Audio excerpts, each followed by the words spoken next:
La luna deslumbrante asoma entre los árboles. La oscuridad de la noche lo inunda todo, y una tenue niebla comienza a aparecer. Adéntrate en el bosque, busca el árbol viejo, siéntate a su lado. Ponte cómodo, cierra los ojos y escucha la historia que traen hasta ti las criaturas de la noche. Bienvenidos. Estos son los cuentos del bosque oscuro.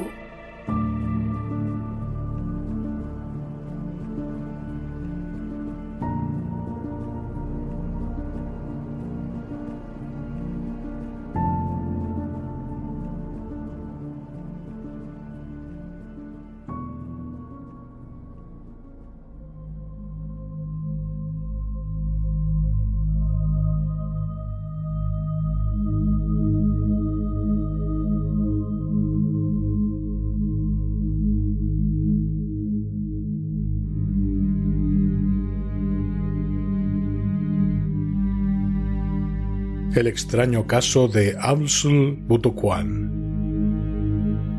de Clark Ashton Smith.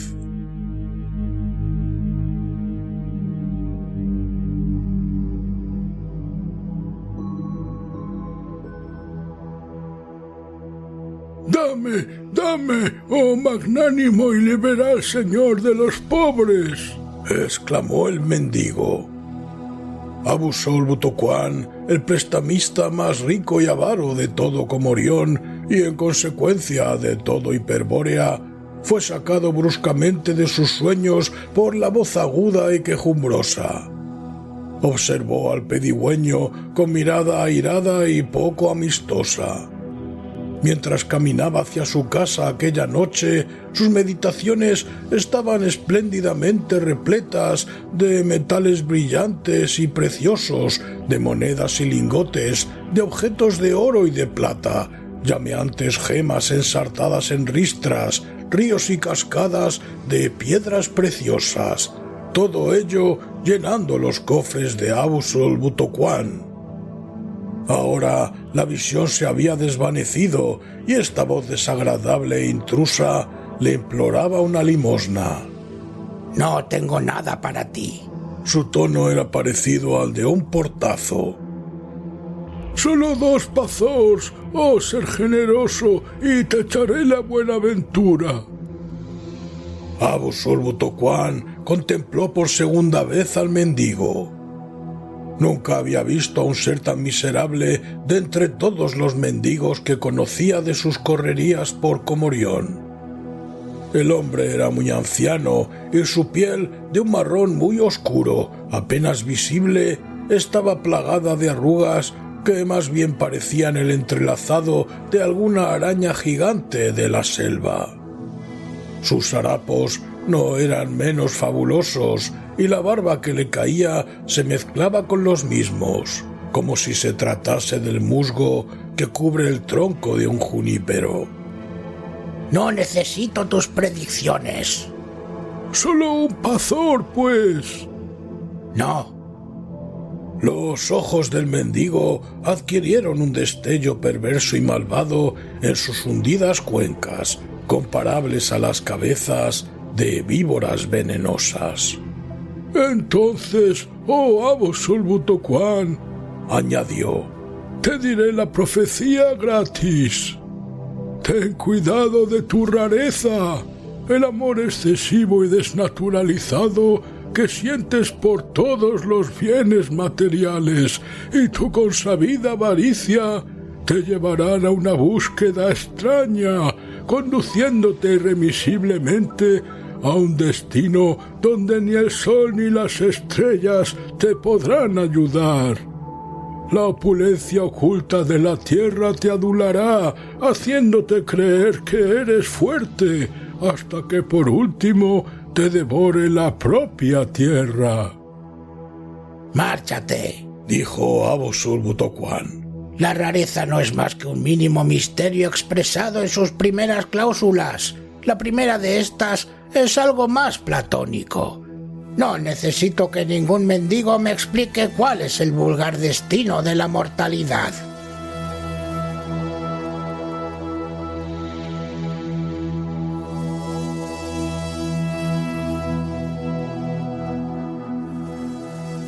Ocurrió muchas lunas después, en ese año que para los historiadores preglaciares era conocido como el año del tigre negro.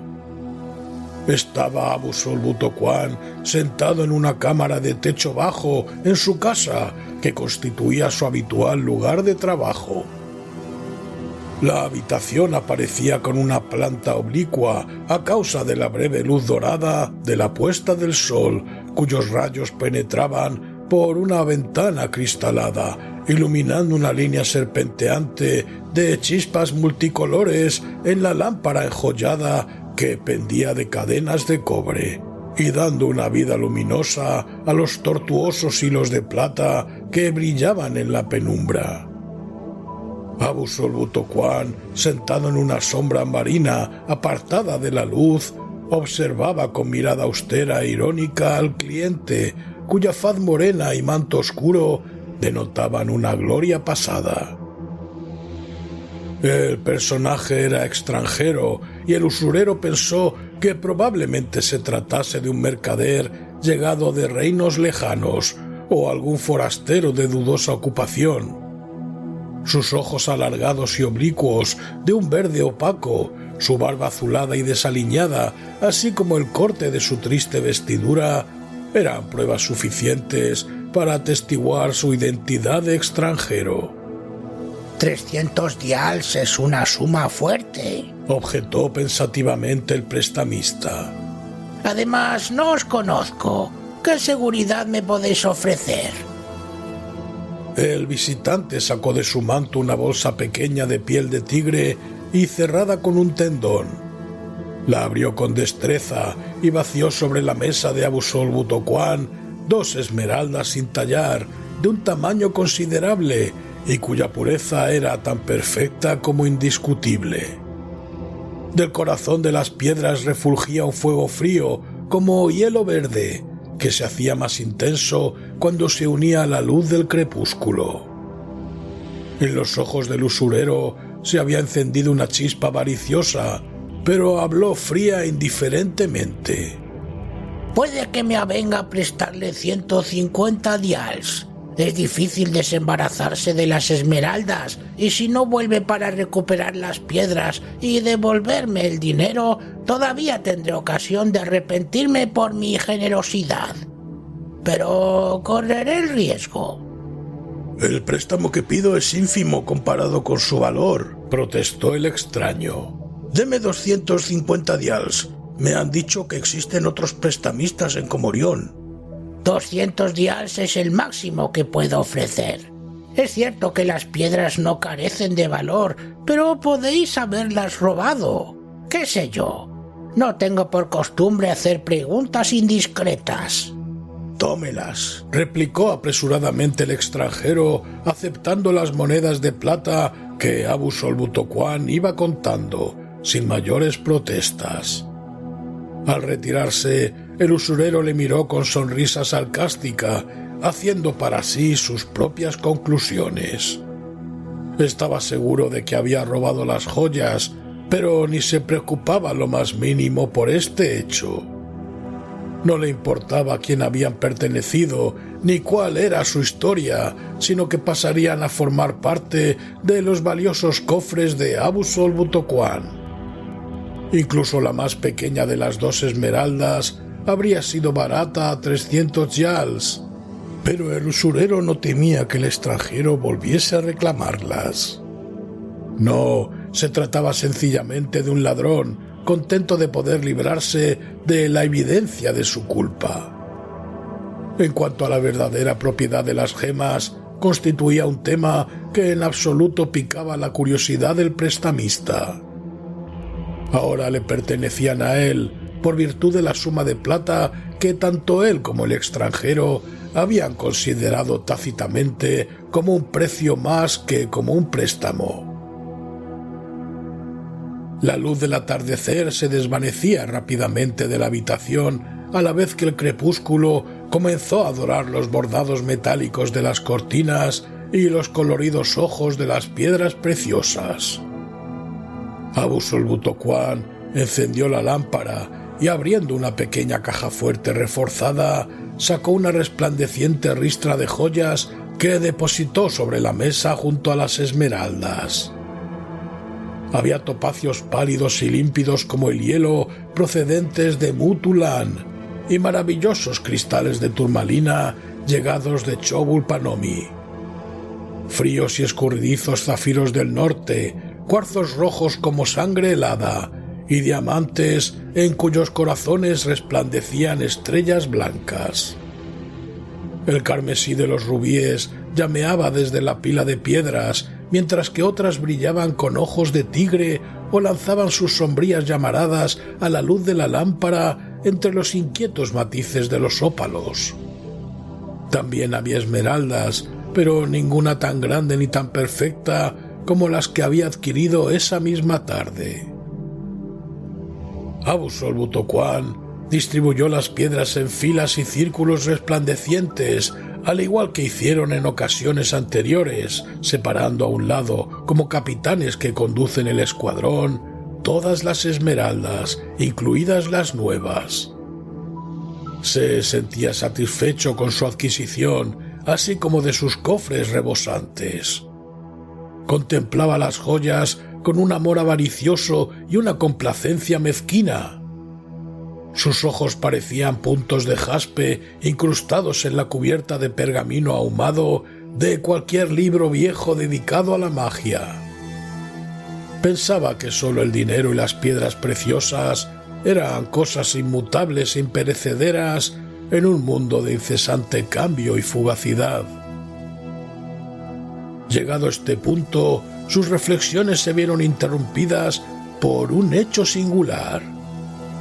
Repentinamente y sin razón aparente, ya que ni las había tocado siquiera, las dos esmeraldas grandes comenzaron a rodar sobre la mesa de madera de hoga, alejándose de sus compañeras, y antes de que el sobresaltado prestamista pudiera adelantar la mano para pararlas, desaparecieron por el borde opuesto y cayeron con un amortiguado tintineo sobre el suelo alfombrado. Semejante conducta no sólo era excéntrica y peculiar, sino además incomprensible. Pero el usurero se levantó rápidamente con intención de recuperar sus joyas. Rodeó la mesa a tiempo de ver que habían continuado su misterioso rodar y se escapaban por la puerta abierta, semicerrada solamente por el extranjero. Dicha puerta se abría a un patio, el cual a su vez daba a las calles de Comorión.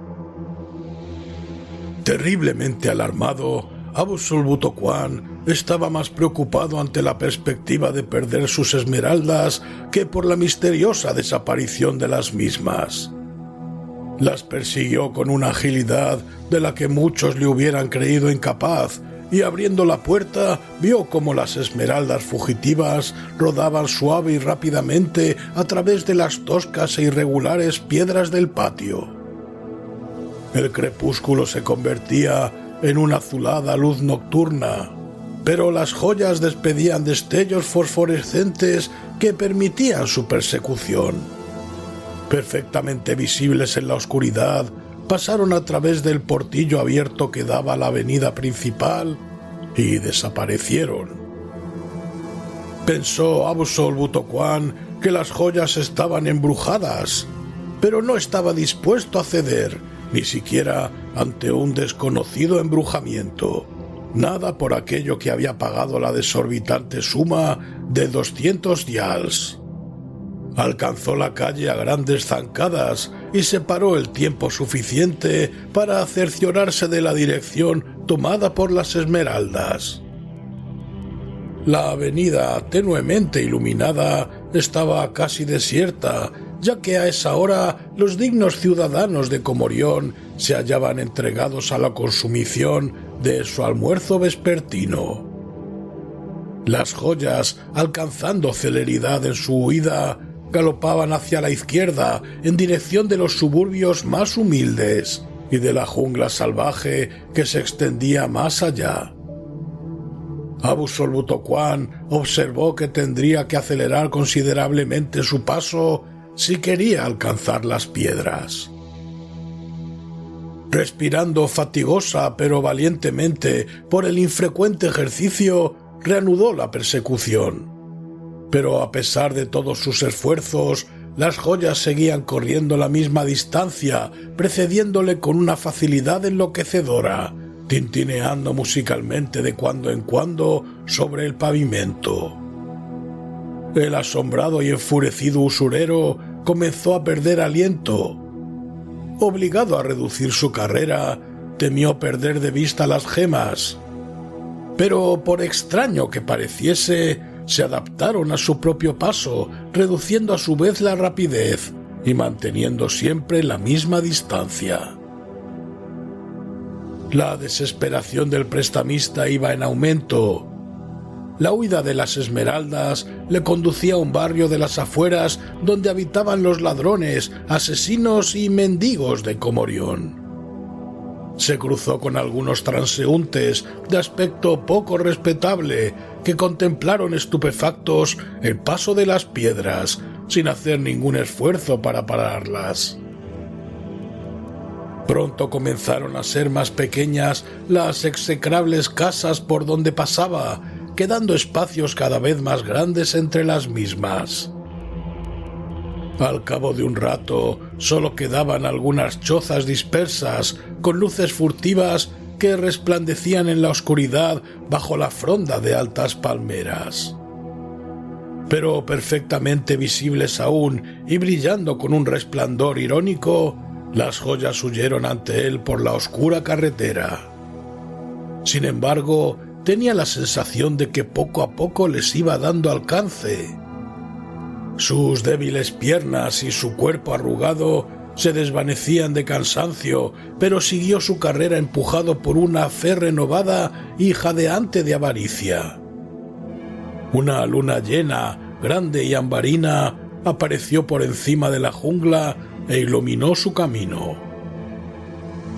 Ahora Comorión quedaba muy lejos detrás de él, y ya no se veían más cabañas al borde de la solitaria ruta del bosque. Tembló por un instante debido al miedo o al aire frío de la noche, pero no cesó la persecución. Se acercaba a las esmeraldas, lenta pero definitivamente, y pensó que pronto las tendría de nuevo en su poder. Tan absorto se encontraba en su extraña caza que no advirtió que ya no se encontraba en una carretera. En algún momento y en algún lugar había tomado un camino estrecho que discurría entre árboles monstruosos, cuyo follaje cambiaba el color de la luz de la luna al del mercurio con destellos de ébano. Agazapándose en una actitud amenazante y grotesca, como reptiles gigantes, parecían rodearlo por todas partes. Pero el prestamista no se daba cuenta de sus amenazas, ni temía la siniestra soledad del camino, como tampoco el hedor que despendían los árboles a cuyos pies parecían existir charcas invisibles. Cada vez se encontraba más cerca de las piedras, hasta que de repente se pusieron rápidamente fuera de su alcance, volviéndose a mirarle como si fueran dos ojos verdes y brillantes, atractivos e irónicos. Entonces, cuando estaba a punto de abalanzarse en un último y supremo esfuerzo por coger las esmeraldas, éstas se desvanecieron bruscamente, como si se las hubieran tragado las sombras del bosque, que como serpientes pitón jalonaban el camino iluminado por la luna. Intrigado y desconcertado, Abu-Sol-Buto-Kuan se paró y registró asombrado el lugar por donde habían desaparecido. Vio que el sendero terminaba en la boca de una cueva que se abría en el silencio y en la oscuridad ante él, conduciendo sin duda a profundidades subterráneas desconocidas. Parecía una caverna poco recomendable, dentada con piedras picudas y barbada con hierbas extrañas. Abusol-Butokuan hubiera dudado mucho antes de entrar de haber ocurrido en otras circunstancias, pero en ese momento solo sentía el impulso del fervor de la persecución y el acicate de la avaricia. La caverna que se había tragado sus esmeraldas consistía en una rampa inclinada que descendía suavemente hacia la oscuridad. Era larga y estrecha y resbaladiza, pero el prestamista se animó al distinguir en la lejanía las joyas relucientes que parecían flotar más abajo en plena oscuridad, como si iluminasen su camino. Después de la rampa llegaron a un corredor nivelado y tortuoso, donde Abusol-Butokuan casi da alcance a su huidiza propiedad, renaciendo la esperanza en su pecho anhelante. Casi podía tocar las esmeraldas cuando con una rapidez asombrosa se escurrieron de sus garras, perdiéndose por un ángulo brusco del corredor. Al intentar seguirlas, no pudo moverse, como si se lo impidiese una mano irresistible. Durante unos instantes quedó cegado por la luz pálida, azulada y misteriosa que se desprendía del techo y paredes, pero pronto la ceguera se convirtió en deslumbramiento ante el esplendor multicolor que llameaba y relucía y destellaba y chispeaba a sus propios pies. Se hallaba sobre una estrecha losa de piedra y toda la cámara ante él, llegando casi hasta el nivel de la losa sobre la que se encontraba, estaba llena de joyas como si fuera un granero lleno de grano, como si todos los rubíes, ópalos, beriles, diamantes, amatistas, esmeraldas, crisólitos y zafiros del mundo hubieran sido reunidos para arrojarlos en un inmenso pozo. Creyó ver sus propias esmeraldas descansando tranquilamente en un montón cercano a la gran masa, pero había tantas otras del mismo tamaño y pureza que no podía estar seguro. Durante largo rato no pudo dar crédito a la maravillosa visión. Entonces, con un único grito de éxtasis, dio un salto desde la losa para hundirse hasta las rodillas en aquellas piedras tintineantes, movibles y abrumadoras. Cogía las piedras llameantes a puñados y dejaba que corriesen entre sus dedos despacio y voluptuosamente para caer con suavidad sobre el gigantesco montón.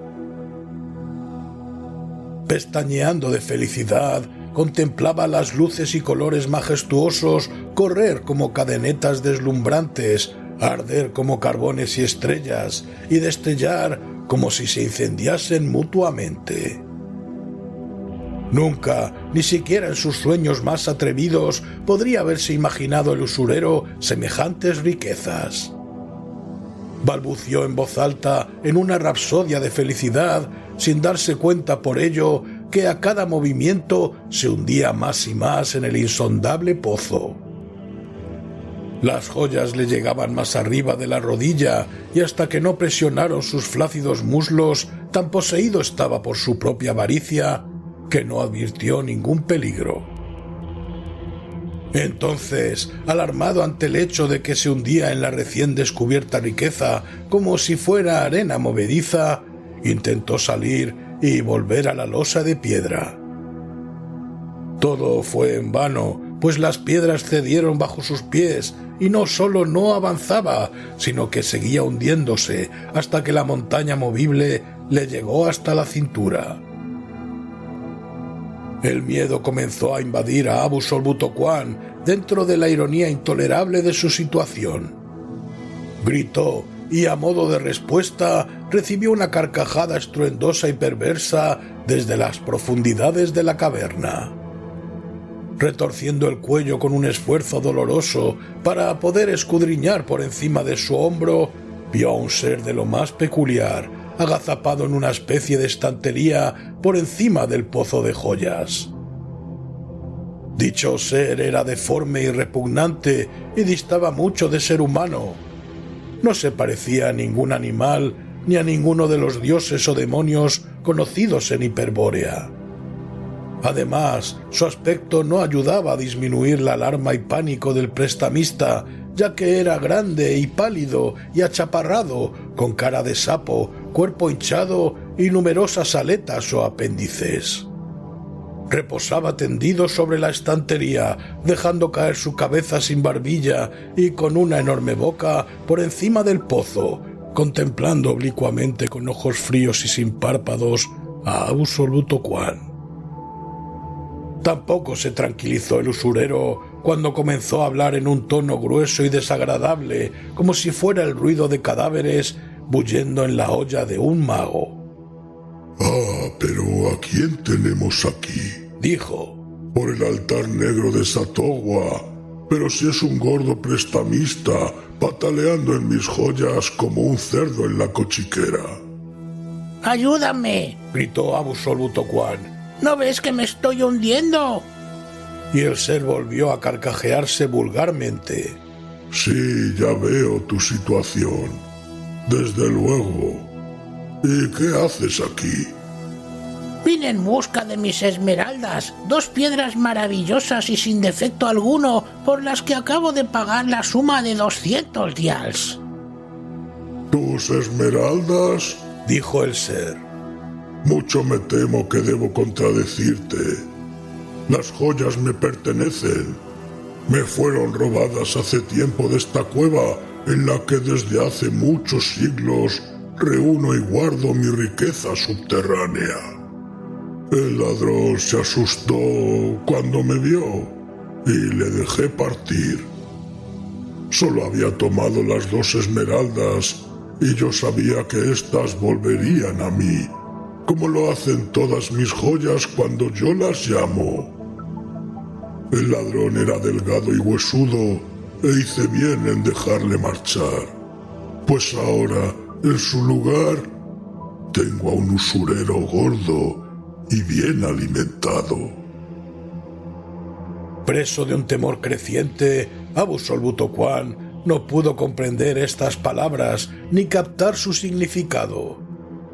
Poco a poco se había hundido cada vez más en la pila movediza, mientras las piedras verdes, amarillas, rojas y violáceas brillaban triunfales en su pecho y tintineaban bajo sus brazos. ¡Socorro! ¡Socorro!, suplicó. ¡Me ahogarán!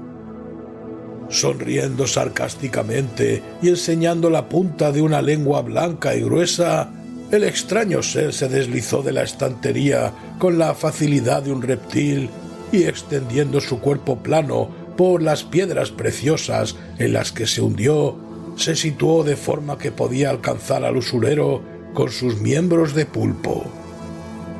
Le rescató con un gesto de increíble rapidez. Entonces, sin pausa, ni preámbulos, ni más comentarios, comenzó a devorarle tranquila y metódicamente.